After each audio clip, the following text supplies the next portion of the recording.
اللهم صل على سيدنا محمد يا رب صل وسلم. الحمدللہ نحمدہ ونصلی علی رسولہ الکریم. آج ہمارا لیکچر نمبر 14. ٹھیک ہے, آج ہم سورہ کوثر پڑھیں گے. اعوذ باللہ من الشیطان الرجیم, بسم اللہ الرحمن الرحیم.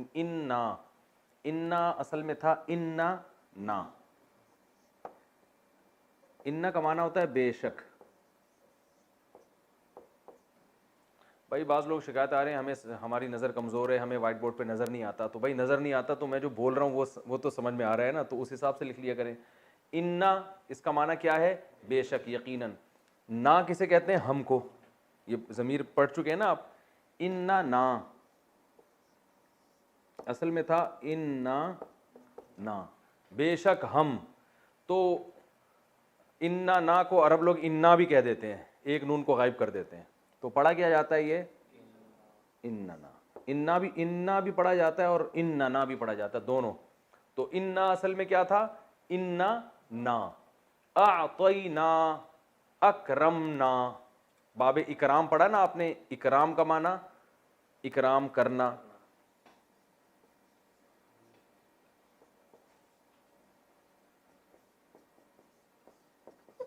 تو اعطاین,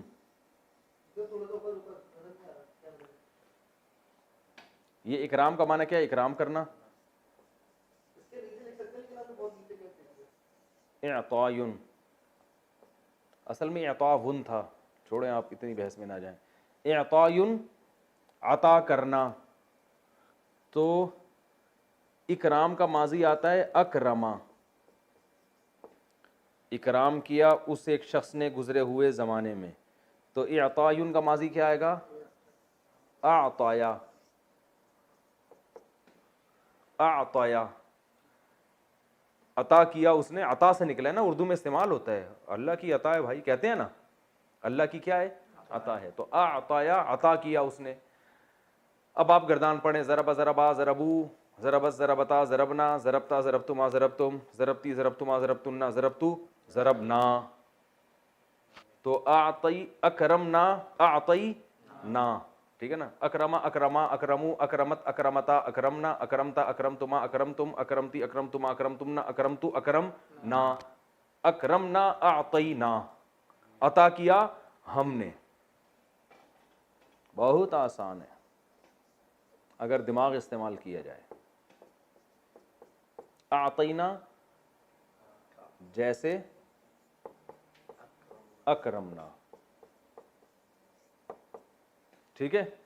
عطا کیا ہم نے. کا وہی ضمیر ہے, ہوا ہما ہم یا ہما, کا کما کم کی کما کننا. تو یہ بتا چکا ہوں میں کا معنی آپ کو. تو خطاب رسول اللہ صلی اللہ علیہ وسلم کو ہے. انا اعطیناک الکوثر.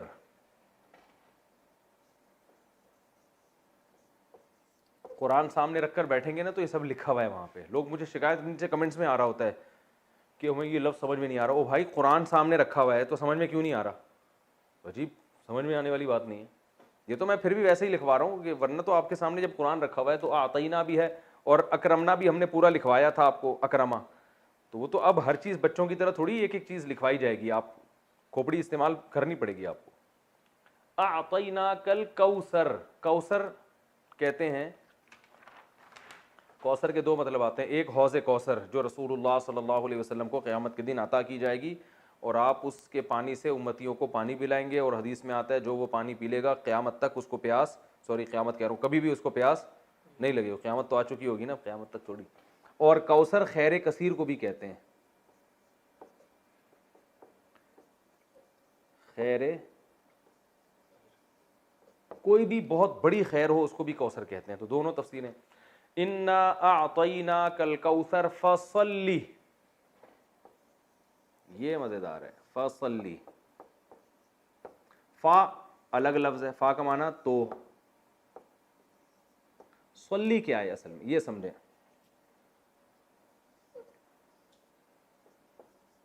صلی یہ کیا ہے؟ باب تفعیل آپ نے پڑھا تھا نا, تسبیح.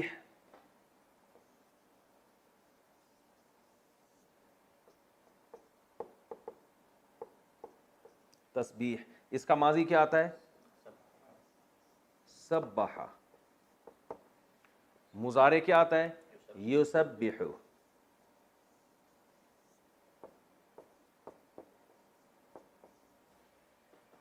امر کیا آئے گا؟ امر بنانے کا طریقہ کیا تھا؟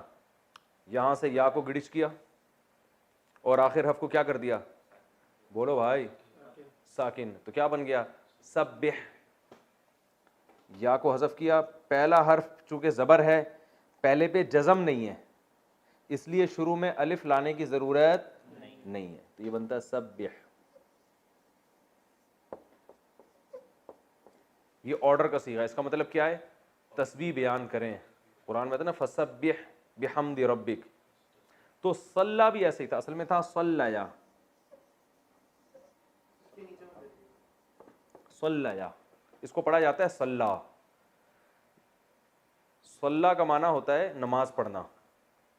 صلیا نماز پڑھی اسے شخص نے. مضارع آئے گا یصلیو.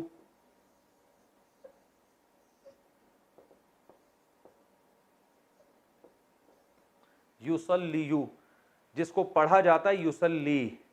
یہ یا آ رہا ہے نا, واو الف اور یا حروف گڑبڑیاں ہیں نا تو یہ چینج ہو جاتے ہیں. تو یہ پڑھا جاتا ہے یصلی. کیا پڑھا جاتا ہے؟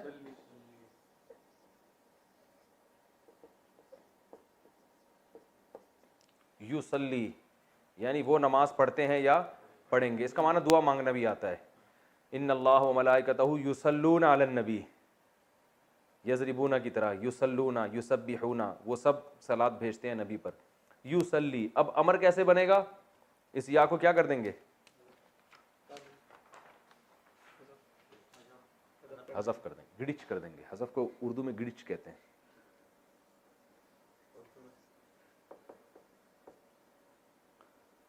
یصلی. ٹھیک ہے نا. تسلی بھی یصلی بھی ایک ہی بات ہے. اس تا کو گرایا تو کیا بن گیا؟ صلی. آخر حرف کو کیا کرتے ہیں؟ ساکن کرنا چاہیے نا. جیسے یسبح میں سبح, تو صلی میں آخری حرف کو دیکھا یہ پہلے سے ہی ساکن ہے تو اب ہمیں تو کرنا ہے کچھ نہ کچھ. بس ہم نے ساکن کرنا ہے. امر بنا رہے ہیں ہم تو ہم نے کیا یار جو ساکن ہے نا اب اس کو مزید ساکن کرنے تو کر نہیں سکتے, اس کو اڑا ہی دو. اور ویسے بھی حروف گڑبڑی ہے نا, واو الف یا واول حروف ہیں تو یہ آگے پیچھے ہوتے رہتے ہیں. تو کیا کر دیا؟ صلی. تو یہ امر میں یہ آخری حرف میں اگر یہ یا رہا ہوتا ہے نا تو اس کو غائب ہی کر دیتے ہیں. سمجھ میں آ گیا؟ ٹھیک ہے. نہیں آیا تو صلی امر کا صیغہ ہے, بس یہ ذہن میں رکھیں. باب تفعیل ہے تسبیح کی طرح. صلی. صلی کا معنی نماز پڑھو. تو بھی کہتے ہیں نا صلو علی الحبیب. یہ صلو علی الحبیب کیا ہے؟ یہ آپ کو گرین چینل میں ملے گا. صلو علی الحبیب اصل میں تھا صلیو. اب یہ گرین چینل والوں کو یہ بات کا پتہ نہیں ہے کہ نہیں ہے کہ یہ اصل میں کیا تھا. صلیو علی الحبیب تھا اصل میں. سبحو کی طرح. جیسے سبح ابھی میں نے آپ کو بتایا اس کا معنی ہے تسبیح بیان کر تو ایک آدمی. سبحا تم دونوں. سبحو تم سب تسبیح بیان کرو. تو اصل میں تھا صلیو علی الحبیب. لیکن یا آ رہا ہے حروف گڑبڑی ہے تو صلیو میں گھمانا تھا تو انہوں نے سلو ہو گیا. کیا بنا دیا اس کو؟ سلو.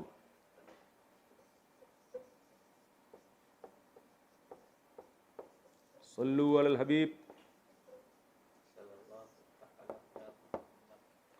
صلو کا مطلب صلات بھیجو حبیب صلی اللہ علیہ وسلم. تو یہ سمجھ میں آ گیا. فصلی. فصلی لی ربی کا. فصلی کا معنی نماز پڑھیں آپ. لی کا معنی لیے. رب کا معنی رب.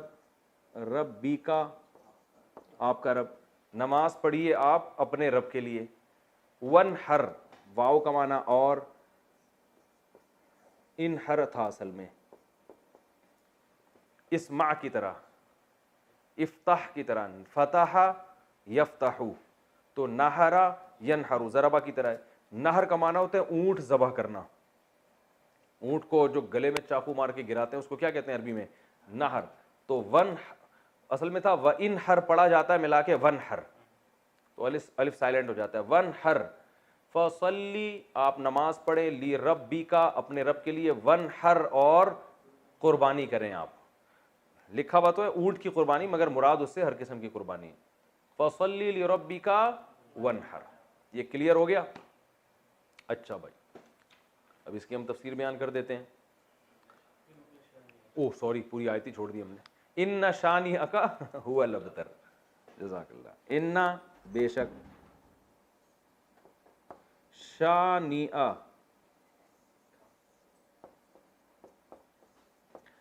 یہ جو شانئ ہے یہ لفظ اردو میں استعمال ہوتا ہے، اس کا معنی ہے دشمن. شانئ کسے کہتے ہیں؟ دشمن کو. کا معنی آپ کا. ان شانئ کا، بے شک آپ کا دشمن، هو الابتر، وہ دشمن کیا ہے؟ ہوا کا معنی وہ، الابتر. ابتر اصل میں دم کٹے کو بھی کہتے ہیں، جس کی دم کٹ گئی ہو. اس کو بھی کہتے ہیں جس کا نام و نشان ختم ہو جائے. ابتر کا معنی کیا ہے؟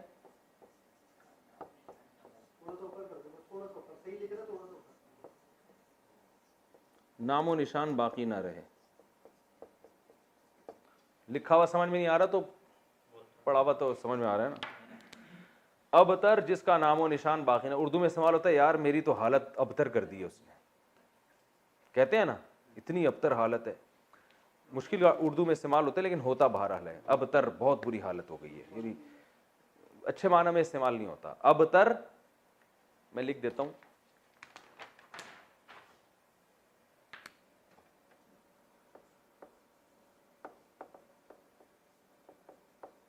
دم کٹے کو بھی کہتے ہیں وہ جس کا نشان باقی نہ رہے، نسل باقی نہ رہے. ٹھیک ہے. افعال کے وزن پر صیغہ صفت ہے. چھوڑیں صیغہ صفت کو، کنفیوز ہو جائیں گے لوگ. ابتر بس کہتے ہیں، کس کو کہتے ہیں؟ ہے تو صیغہ صفت. افعل جیسے اعما، اسممو، ہاں عیب کے معنی میں ہے نا. اور اعور جیسے میں نے مثالیں دی تھیں. اس کی مؤنث آتی ہے بترا. اچھا خیر، تو ان نشانیوں کا هو الابتر قرآن کی مختصر ترین صورت.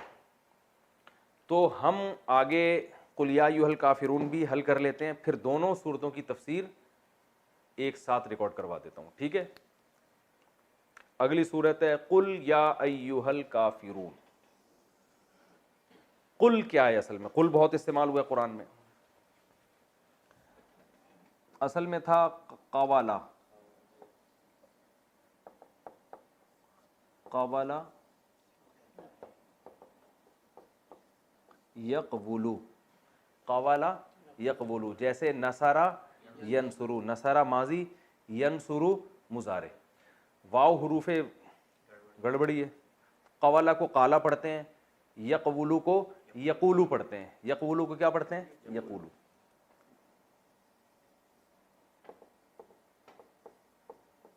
وہ کہتا ہے یا کہے گا. جب امر بناتے ہیں تو سب سے پہلا کام ہمارا کیا ہوتا ہے؟ اس یا کو گرا دیتے ہیں، مارکیٹ سے کیا کر دیتے ہیں؟ شارٹ. یہ بن گیا قولو. کیا بن گیا؟ قولو. صاف کر کے لکھ دیتا ہوں یہاں پہ موٹا موٹا.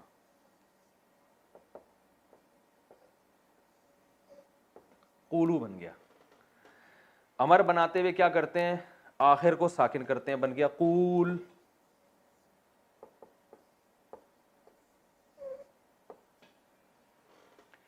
شروع میں الف لے کر آتے ہیں اگر پہلا حرف ساکن ہو، نہیں ہو تو کچھ لانے کی ضرورت نہیں ہے. تو یہ کیا بن گیا؟ قول. اس کا معنی ہے کہو. ایک آدمی سے خطاب ہو رہا ہے، کہہ. اب قول اتنا لمبا ہے اور یہ ہے بھی واو گڑبڑی حرف ہے، تو عرب نے اس کو بنا کے دیا قل. اب قول کون بولے گا بھائی؟ اتنی دیر اس کی بات کرنے میں نہیں لگی جتنی دیر آپ کو اس کے کہنے میں لگ رہی ہے. بھائی میں آپ سے کہتا ہوں بات کریں، اور بات کرنے کا لفظ اتنا لمبا میں نے کھینچ دیا کہ آپ کے اب ٹائم ختم ہو چکا ہے. ایسا ہی ہے نا کہ آپ نے جتنی دیر میں مجھے بات کرنے کے لیے کہا ہے تو میرے بات کرنے کا ٹائم بھی آپ پی گئے ہیں. تو اگر آپ بولیں نا قول، وہ کہے گا قول کچھ کہنے کے قابل چھوڑا نہیں ہے، ٹائم ختم ہو گیا، میٹنگ کا ٹائم، آپ جا سکتے ہیں. تو اس لیے عربوں نے کیا کیا؟ قول کو شارٹ کر کے کیا کر دیا، اور بہت اچھا کام کیا. صحیح ہے نا، بالکل مناسب کام کیا. جب قول سے بات بن رہی ہے تو قول کہنے کی ضرورت کیا ہے. تو انہوں نے قول کو بنا دیا قل. یہ عربی اہل لغت کی بات کر رہا ہوں, یہ نبی صلی اللہ علیہ وسلم سے پہلے جو عرب تھے نا, زبان تو خود ہی نیچرل اس میں بن جاتی ہے نا, تو یہ بن گیا قل. قل کا معنی کہیں, ٹھیک ہے نا, قول سے نکلا ہے. قول اردو میں استعمال ہوتا ہے, بات کو کہتے ہیں. دو بندوں کو بولیں گے تو قولا, قولو, قولی, ٹھیک ہے نا.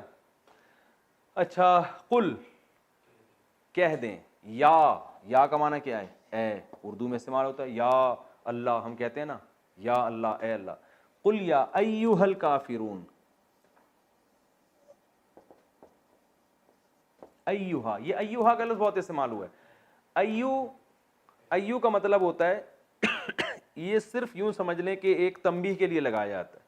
جیسے ہم کہتے ہیں ارے, اور ہا کا معنی بھی ایک تنبیہ, ہا یعنی ادھر متوجہ ہو جاؤ. تو اب اتنی گہرائی میں آپ کو جاننے کی ضرورت نہیں ہے, بس ایھا کا مطلب کیا, ارے ہو, ارے ہو, ارے بھائی. جیسے ہم اردو میں کہتے ہیں نا, تو ارے بھی کر سکتے ہیں اس کا ترجمہ. لیاری کی زبان میں اڑے, ٹھیک ہے نا, اڑے کہتے ہیں اسے. ہمارے یہاں ارے بھی. ایھا کا معنی او, اے, یا کا معنی اے, ایھا کا معنی او. اے او الکافرون, اے او کافروں.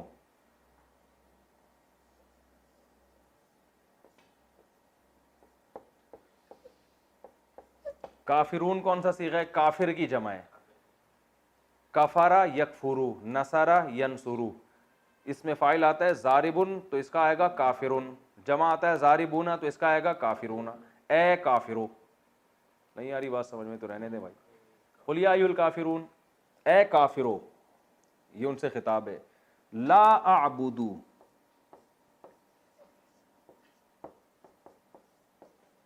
اعبدو انصرو کی طرح. انصرو میں مدد کرتا ہوں, اعبدو میں عبادت کرتا ہوں, لا اعبدو میں عبادت نہیں کرتا. لا اعبدو ما, یہ جو ما ہے نا, اس کے بہت سارے معنی آتے ہیں. ایک معنی اس کا الذی والا بھی آتا ہے. الذی کا معنی وہ جو کہ, تو ماں کا معنی بھی وہ جو کہ, ٹھیک ہے. یہ نوٹ کر لیں, ماں کا معنی بہت دفعہ کیا آتا ہے, الذی. جو الذی کا معنی ہے وہی ماں کا معنی. لا اعبد ما, میں نہیں عبادت کرتا اس کی جو کہ, میں عبادت نہیں کرتا ماں اس کی جو کہ, یعنی اس کی جو کہ, یا ہو انگلش میں نا, ہو یا ہوم, یہ بالکل وہی معنی ادا کر رہا ہے, ٹھیک ہے نا. میں عبادت نہیں کرتا ماں اس کی, تعبدون,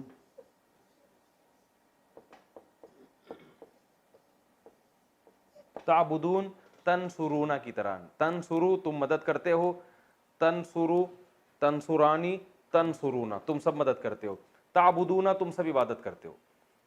مطلب کیا ہو, میں عبادت نہیں کرتا ماں اس کی, تعبدون تم عبادت کرتے ہو جس کی. بہت آسان. میں عبادت نہیں کرتا اس کی جس کی عبادت تم کرتے ہو.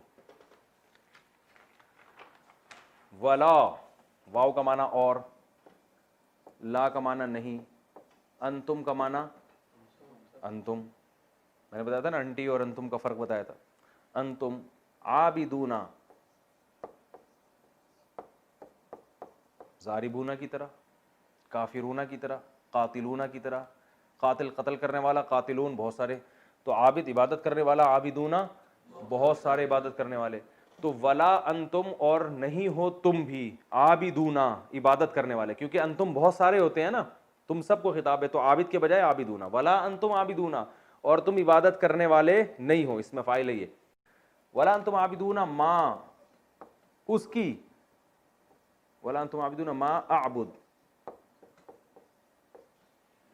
اور تم عبادت کرنے والے نہیں ہو اس کی جس کی میں عبادت کرتا ہوں. ولا انا عابد ما عبدتم, ولا انا, اور نہ ہوں, انا عربی میں کہتے ہیں میں, انا نحنو بتایا تھا نا. ولا انا عابد, یہ اس میں فاعل ہے, اور نہ میں عبادت کرنے والا ہوں. ولا انا عابد ما اس ذات کی, عبدتم, عبد تم تھا, اصل میں پڑھتے عبدتم ہے. ضرب تم کی طرح, نصر تم, بھائی دیکھو نا، ضرب ضربا ضربو، ضرب ضربتا ضربنا، ضربتا ضربتما ضربتم، تم سب مارتے ہو، عبدتم تم سب عبادت کرتے ہو، ولا انا عابدن اور نہ ہی میں عبادت کرنے والا ہوں، ماں اس معبود کی، عبدتم جس کی تم عبادت کرتے ہو. پھر دوبارہ تکرار کیا اسی مضمون کا، ولا انتم عابدون ما اعبد، یہی آیت دوبارہ آئی ہے، اور نہ تم عبادت کرنے والے ہو ماں اس ذات کی، عابد جس کی عبادت میں کرتا ہوں. لکم، لام کا معنی لیے، کم کا معنی تمہارے، لکم دینکم،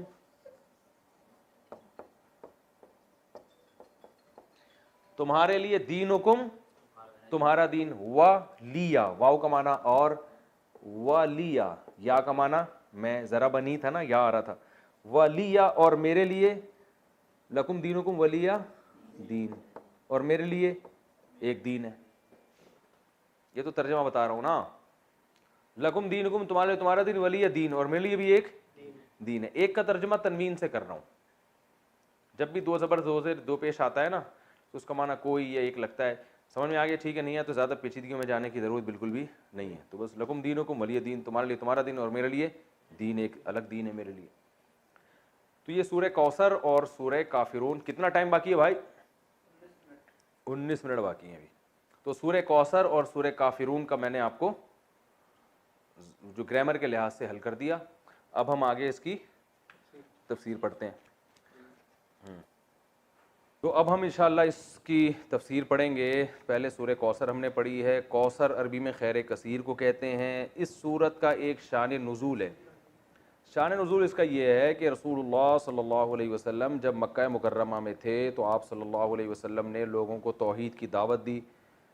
تو بہت سو نے قبول کی، بہت سو نے انکار کیا. آپ صلی اللہ علیہ وسلم کے دشمن پیدا ہو گئے. عرب میں نرینہ اولاد کو ایک بہت بڑا تحفہ سمجھا جاتا تھا. آپ صلی اللہ علیہ وسلم کے نرینہ اولاد نہیں تھی. آپ کے بیٹے پیدا ہوئے قاسم، اور ان کا انتقال ہو گیا. تو اس پہ جو ہے نا مشرکین مکہ نے یہ شور مچانا شروع کر دیا کہ دیکھو یہ تو ابتر ہے معاذ اللہ، یعنی ان کی تو نسل ہی ختم ہو رہی ہے، ان کا تو اثر ہی ختم ہو جائے گا، اور جو دین یہ لے کر آئے ہیں ان کے دنیا سے جانے کے بعد وہ دین ختم ہو جائے گا. کیونکہ عموماً ایسا ہوتا ہے کہ باپ کے جانے کے بعد بیٹے جو ہے وہ قائم مقام بنتا ہے اور وہ اسی ویژن کو لے کے آگے چلتا ہے. تو ان کو یہاں ویسے بھی لوگ فالو نہیں کر رہے ہیں مکہ میں، اور ان کی اپنی کوئی اولاد بھی نہیں ہے، یعنی نرینہ اولاد بھی نہیں ہے، کیونکہ نسل تو نرینہ اولاد سے چلتی ہے. تو اس لیے جو ہے نا یہ ابتر ہے معاذ اللہ. ابتر کا معنی ان کا نام و نشان ختم ہونے والا ہے. تو نبی صلی اللہ علیہ وسلم بشر تھے. آپ کو یہ تانے سن کے غم ہوتا تھا. انسان کو بہرحال ہوتا ہے جب کوئی اس کے خلاف منفی پروپیگنڈا کرتا ہے. تو اللہ تعالیٰ نے آپ صلی اللہ علیہ وسلم کی تسلی کے لیے یہ آیات نازل فرمائی. عاص ابن وائل ایک بہت اسلام دشمن تھا، عرب کا سردار تھا، اس نے یہ پروپیگنڈا بہت کیا تھا. تو اس پر سورہ کوثر نازل ہوئی. انا اعطیناک الکوثر، اے نبی ہم نے آپ کو خیر کثیر دی ہے. خیر کثیر سے مراد آپ کو جو ہم نے اسلام دیا ہے وہ اتنی بڑی خیر ہے کہ اگر آپ کے کوئی نرینہ اولاد نہیں بھی ہے تو اس کے مقابلے میں اللہ نے آپ کو جو دین دے دیا، اس کی دینی دنیا کی برکتیں بھی حاصل ہوں گی اور آخرت میں بھی. تو یہ خیر کثیر کے ہوتے ہوئے اگر آپ کے نرینہ اولاد نہیں ہوتی تو آپ کو غم کرنے کی ضرورت نہیں ہے. اور دوسری تفسیر کے مطابق ہم نے آپ کو حوض کوثر دی ہے.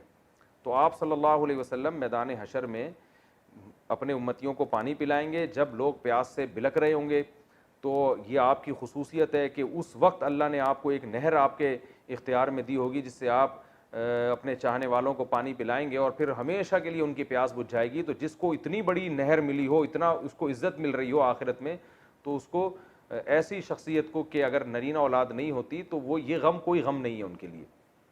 تو یہ دو خوشخبریاں دی گئیں. انا اعطیناک الکوثر، اے نبی ہم نے آپ کو کوثر عطا کی ہے. اب چونکہ اللہ نے ایک نعمت کی ہے تو اللہ فرما رہے ہیں کہ آپ پر بھی شکر واجب ہے. وہ شکر کیا ہے؟ فصلی لربک، آپ اپنے رب کے لیے نماز پڑھیے، ونحر اور قربانی کیجیے. دو کام آپ کریں گے، نماز اور قربانی. تو اس کا صلہ اللہ آپ کو کیا عطا فرمائے گا؟ ان شانئک ھو الابتر، آپ کا دشمن آپ کو تانے دے رہا ہے کہ آپ ابتر ہیں، آپ کی نسل ختم ہونے والی ہے.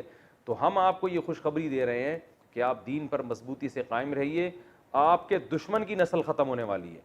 تو ان کے جسمانی بیٹے تو ہوں گے، روحانی اولاد نہیں ہوگی ان کے، جس کا نتیجہ یہ نکلے گا کہ ان کے درجنوں بچے ہو کے بھی ان کا نام و نشان مٹ جائے گا. باپ دیکھیں عرب کے بہت اولاد ہوا کرتی تھی لیکن آج ان عرب کے سرداروں کا نام لینے والا کوئی بھی نہیں ہے، نہ ابو جہل کو پوچھا جاتا ہے، نہ ابو لہب کو، نہ عاص بن وائل کو۔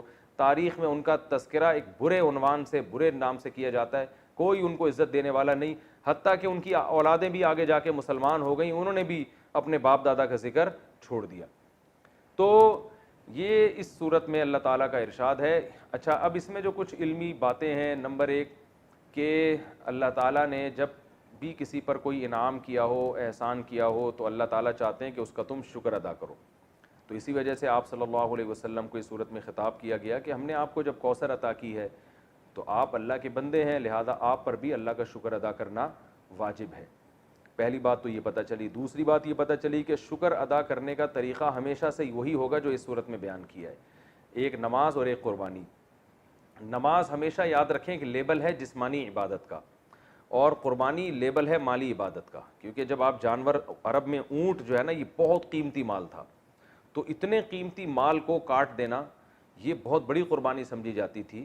تو مطلب کیا ہے کہ آپ نے اللہ کو راضی کرنے کے لیے اپنے جسم کو بھی کھپانا ہے جیسے کہ نماز میں کھپایا جاتا ہے، اور اپنے مال کو بھی قربان کرنا ہے جیسے کہ قربانی میں کیا جاتا ہے۔ تو مراد صرف نماز اور قربانی نہیں ہے، بلکہ یہ ایک لیبل ہے، اور قرآن کا یہ طریقہ رہا ہے کہ وہ جزیات کے ضمن میں اصول اور قاعدے بیان کرتا ہے، مثالوں سے پورا ایک جو ہے نا لا بیان کرتا ہے، قانون بیان کرتا ہے۔ تو یہاں بھی ایک قانون بیان کیا جا رہا ہے کہ شکر کا دو طریقے ہیں، ایک جسمانی عبادت بھی اور مالی عبادت بھی، مال بھی خرچ کرنا ہے اور جو ہے جسمانی عبادت بھی کرنی ہے۔ اب تمام جسمانی عبادتیں اس میں آ گئیں، کیونکہ نماز سب سے اہم ہے اس لیے اللہ نے اس کو ذکر کیا، اس میں روزہ بھی آ گیا، اس میں حج بھی آ گیا، اور اس میں جو کچھ بھی ہم اللہ کے لیے اپنے جسم کو کھپاتے ہیں سب کچھ آ گیا، اور مال میں تمام مالی عبادتیں آ گئیں، زکوٰۃ بھی آ گیا، فطرانہ بھی آ گیا، اور اللہ کی مخلوق کو اللہ کو خوش کرنے کے لیے اللہ کی مخلوق کو کھانا کھلانا، یعنی ہر وہ عبادت جس میں قربانی کا عنصر ہو۔ تو قربانی یعنی مالی قربانی کا عنصر ہو، تو مالی قربانی جو ہے وہ غریبوں کو کھانا کھلا کے بھی حاصل ہوتی ہے، رشتہ داروں پہ خرچ کرنا اور ضرورت مند کو قرضہ دینا، یہ تمام کی تمام چیزیں اس میں داخل ہیں۔ تو یہ بھی اس سورت سے ہمیں پتہ چلتا ہے، اور یہ تو دوسری بات ہوئی۔ اور تیسرا جو سبق ہمیں اس سورت سے ملتا ہے وہ یہ ملتا ہے کہ جب آپ اللہ کا شکر ادا کرتے ہیں اور آپ اللہ کے حکام کو فالو کرتے ہیں تو روحانی نسل بہرحال آپ کی ہی بڑھتی ہے، اور اگر آپ اللہ کا شکر ادا نہیں کرتے تو آپ کی اولاد بھی آپ کو بھول جاتی ہے، جیسے کہ اولادیں تو ملی مشرکین مکہ کو مگر کوئی ان کو یاد نہیں رکھتا۔ تو آج بھی ہم دیکھتے ہیں کہ دینداروں میں یہ چیز نظر آتی ہے، ان کی اولادیں والدین کے مرنے کے بعد موت تک ان کے لیے دعائیں کرتی ہیں، موت تک صدقہ خیرات کرتی رہتی ہیں، پھر آگے نسلیں پیدا ہوتی ہیں وہ بھی اپنے باپ دادا کے لیے مغفرت کی دعائیں مانگتے رہتے ہیں۔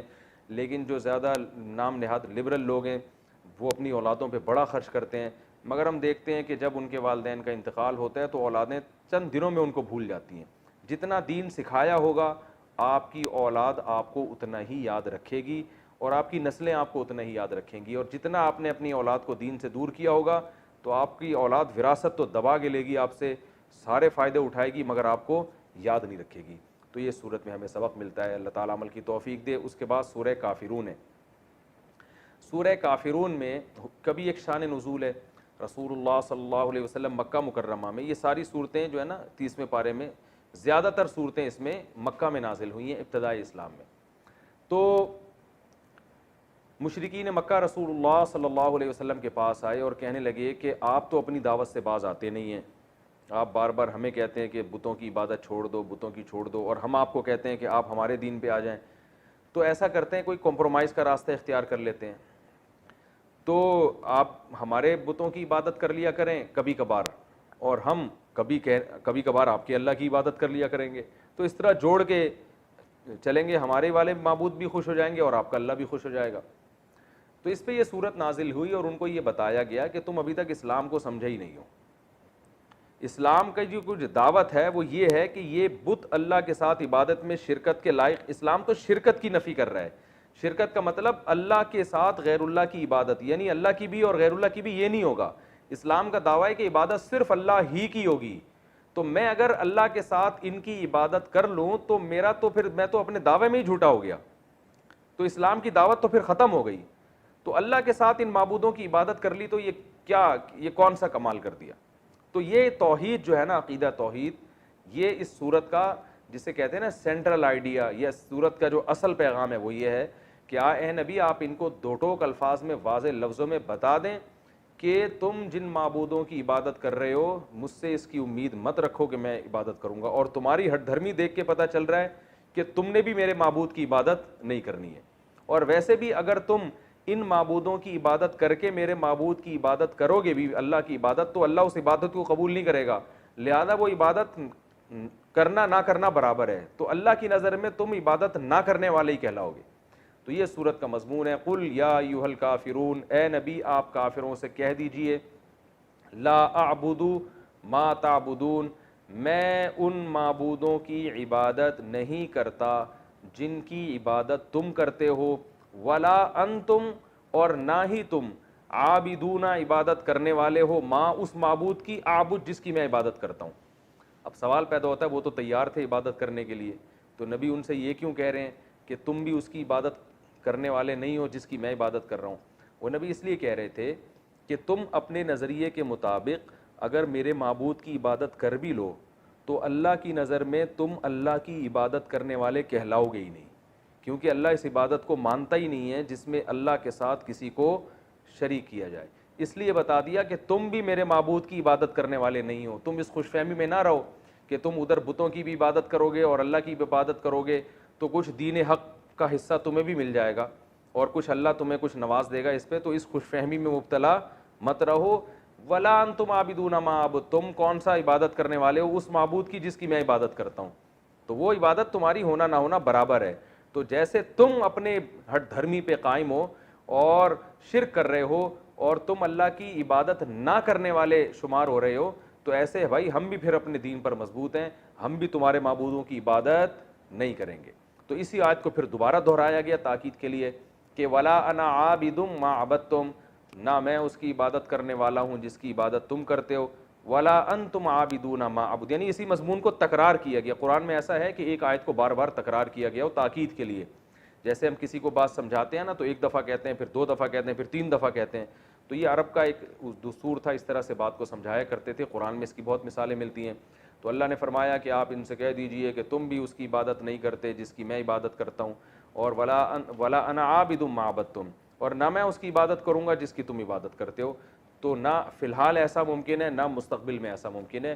لکم دینکم ولی دین, تمہارے لیے تمہارا دین اور میرے لیے میرا دین. اس آیت کا یہ مطلب نہیں ہے کہ ان کو اجازت دی جا رہی ہے کہ تم اپنے دین پر عمل کرو میں اپنے دین پر. اس کو کہتے ہیں متارکت, کہ جب کوئی ہٹ دھرم ہو اور بات نہ مان رہا ہو تو جان چھڑانے کے لیے اس کو یہ کہا جا سکتا ہے کہ بھائی تم اپنے دین کو فالو کرو, ہم اپنے دین کو فالو کرتے ہیں. مطلب یہ کہ تم اپنا دین نہیں چھوڑ سکتے تو کم از کم ہمیں تنگ مت کرو, ہم سے امید مت رکھو کہ ہم اپنا دین چھوڑ دیں گے. تو یہ تو اس صورت کی جو بیسک تفسیر تھی وہ میں نے بیان کی ہے. اس صورت میں جو علمی نکات ہیں, سب سے پہلا نقطہ یہ ہے کہ بعض لوگ آج کہتے ہیں کافر کو بھی کافر کہنے کی اسلام میں اجازت نہیں ہے. تو اگر اجازت نہ ہوتی تو اللہ یوں کہتے قل یا ایھا الکافرون, اے نبی اے کافرو. جناب پروفیسر غامدی صاحب آج کل یہ نعرہ لگا رہے ہیں کہ ہم کون ہوتے ہیں ٹھیکیدار کسی کو ہم کافر کہیں, لہذا قادیانی کو آپ کافر نہیں کہہ سکتے. یعنی وہ کافر ہیں تو صحیح لیکن آپ ان کو کہہ نہیں سکتے کیونکہ ہم کوئی ٹھیکیدار نہیں ہیں. تو بے شک ہم ٹھیکیدار نہیں ہیں لیکن اللہ تو کہہ سکتا ہے نا. جب اللہ نے کسی کو کافر کہہ دیا تو اللہ نے تو جب کہہ دیا کافر تو پھر تو مہر لگ گئی نا کہ یہ کافر ہے. تو اللہ اس کے رسول صلی اللہ علیہ وسلم نے ہمیں بتایا ہے کہ کن چیزوں سے ایمان ختم ہو جاتا ہے, انسان اسلام سے خارج ہو جاتا ہے, اور کن چیزوں سے انسان اسلام میں باقی رہتا ہے. تو جب اللہ اس کے رسول نے بتا دیا تو معیار ہمارے پاس آ گیا. اس معیار میں ہم ڈھال کے لوگوں کو چیک کر سکتے ہیں. اگر کوئی اس معیار پہ پورا نہیں اترتا تو اللہ اس کے رسول کے کہنے ہی سے وہ کافر ہے. تو جب کافر ہے تو اس کو کافر کہنا بھی جائز ہے. یہ عجیب منطق ہے کہ جس کو اللہ اس کے رسول نے کافر قرار دیا ہو وہ کافر مانے تو ہم, لیکن پابندی ہے, کہہ نہیں سکتے ہم. یہ ایسے ہی ہے جیسے ایک آدمی کو کہہ دیا کہ یہ بیمار ہے, ڈاکٹروں نے آپ کو بتا بھی دیا کہ ثبوت بھی دے دیے کہ بھئی اس کا وائرس پازیٹیو آیا ہے اور سب کچھ بتا دیا. آپ نے کہا ڈاکٹر کہہ رہے ہیں کہ یہ بیمار ہے لیکن ہمیں گورنمنٹ نے ہمیں اس کو بیمار کہنے پر پابندی لگائی ہے. تو بھائی اور ہم ٹھیکیدار نہیں ہیں کہ ہم کسی کو بیمار کہیں, بھائی ہم نہیں ہیں لیکن ڈاکٹر کا تو یہ رائٹ ہے نا کہ وہ چیک کر کے بتائے.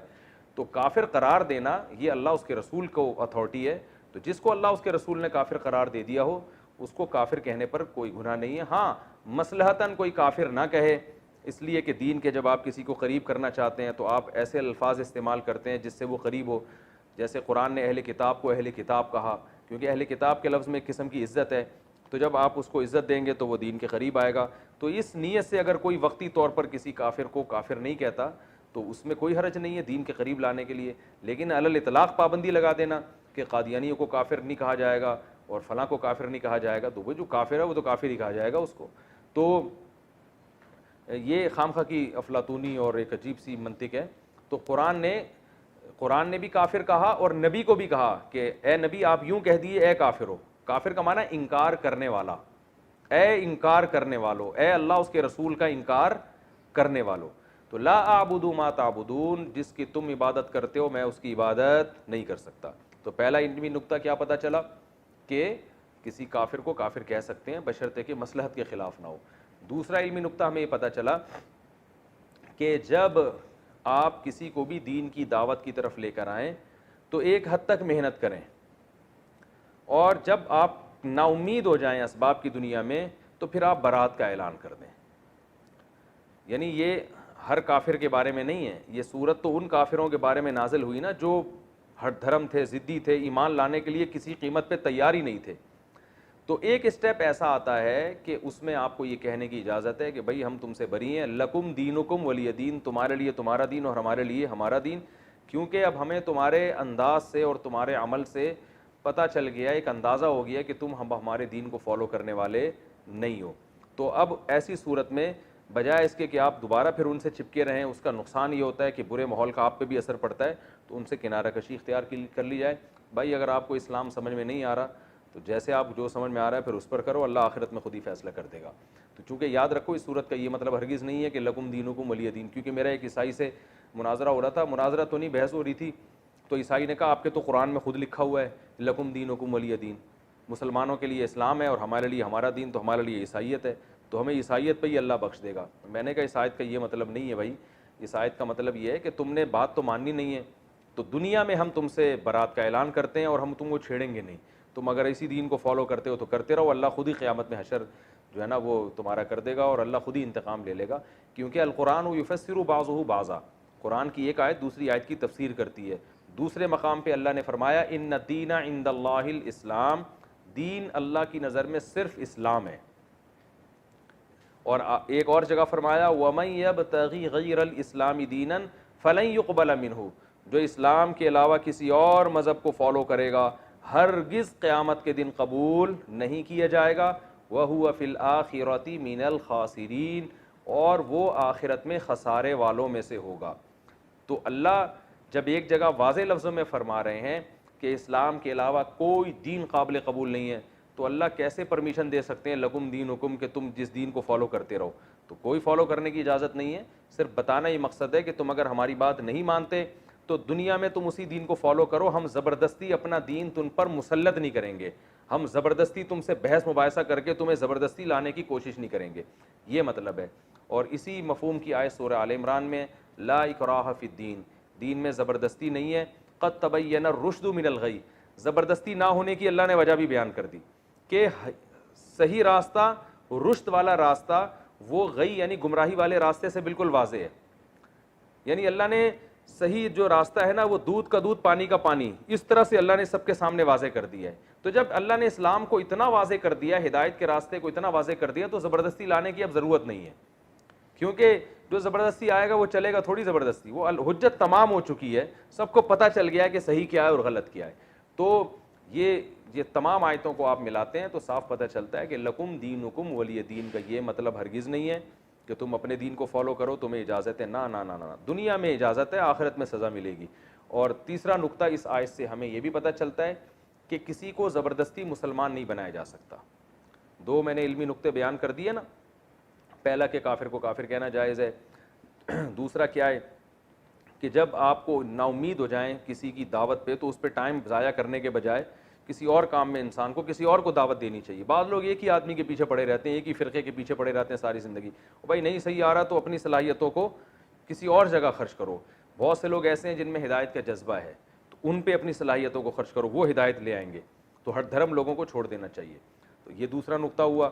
تیسرا علمی نقطہ کیا ہوا کہ ایک انتہا کے بعد تیسرا علمی نقطہ یہ ہوا کہ لکم دینکم ولی دین میں اللہ تعالیٰ نے یہ ہمیں بتا دیا کہ آپ اپنا دین زبردستی کسی پہ مسلط نہیں کر سکتے. تو اسلام میں ایسا ہی ہے کہ کوئی اگر اسلام میں داخل نہ ہونا چاہے تو کہیں تلوار کا استعمال کی اجازت نہیں دی گئی ہے کہ لازمی اس کو واپس دین کی جو ہے نا اسلام میں داخل کیا جائے. البتہ کوئی مسلمان ہو پہلے سے اور وہ اسلام کو چھوڑ دے تو پھر حکومت کے لیے جائز نہیں ہے کہ اس کو اس غیر اسلام پہ باقی رہنے دے, کیونکہ اس کو پھر محاربہ سمجھا گیا ہے, اعلان جنگ سمجھا گیا ہے, کیونکہ اس نے اسلام کے محاسن اپنی آنکھوں سے دیکھے ہیں, اس کا عذر پھر چھوٹا نہیں ہے.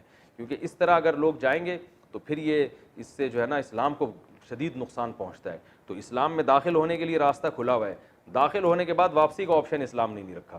تو آپ سوچ سمجھ کے آئیں, نہ آئیں کوئی مسئلہ نہیں, آخرت میں اللہ آپ سے خود ہی انتقام لے گا, لیکن آ گئے ریورس نہیں ہو سکتے, اس کی اسلام نے آپ کو اجازت نہیں دی ہے. تو یہ اس صورت کا مین خلاصہ تھا, برات کا اعلان. اللہ تعالی ہم سب کو سمجھنے کی, عمل کرنے کی توفیق عطا فرمائے. وما علینا الا البلاغ.